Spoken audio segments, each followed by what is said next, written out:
జాతిపిత మహాత్మా గాంధీ అహింస మార్గంతోనే దేశానికి స్వాతంత్ర్యం తెచ్చారని గుంటూరు జిల్లా కలెక్టర్ తమీం అన్సారియా తెలిపారు. ప్రజాస్వామ్య వాదానికి బీజం వేసిన మహనీయులు గాంధీజీ అని గుర్తు చేశారు.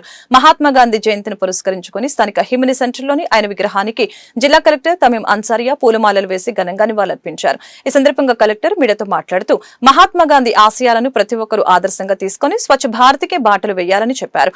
ఈ కార్యక్రమంలో హజ్ కమిటీ చైర్మన్ హసన్ బాషా, నగరపాలక సంస్థ కమిషనర్ పోలీస్ శ్రీనివాసులు, జిల్లా రెవెన్యూ అధికారి ఎన్ఎస్కే కాజావలి తదితరులు పాల్గొన్నారు. అందరికీ నమస్కారం.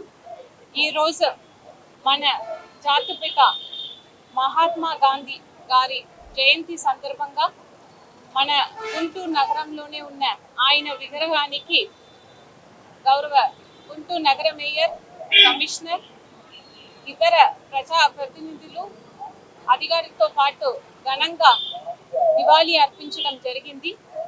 ఈరోజు ఆయన మన దేశం కోసం, దేశ ప్రజల కోసం చేసిన సేవలను, స్వాతంత్ర్య పోరాటంలో ఆయన చేసిన త్యాగాలను స్మరించుకుంటున్నాము.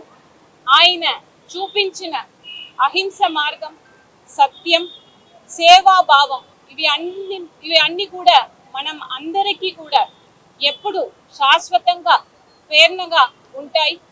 ఆయన కలలు కన్నా స్వచ్ఛమైన, సమానమైన, శాంతియుత భారత నిర్మాణం వైపు మనం ప్రతి ఒక్కరం కూడా ముందుకు సాగడమే ఆయనకి మనం చేస్తున్న నిజమైన నివాళి అవుతుంది. కాబట్టి ఆ దశలో మన ప్రతి ఒక్కరం కూడా మన దేశాన్ని, రాష్ట్రాన్ని, మన జిల్లాని ముందుకు తీసుకువెళ్ళాలి. ఆ దిశలో ఈరోజు జిల్లా ప్రజలు అందరూ కూడా ఒక సంకల్పం తీసుకోవాలని కోరుతూ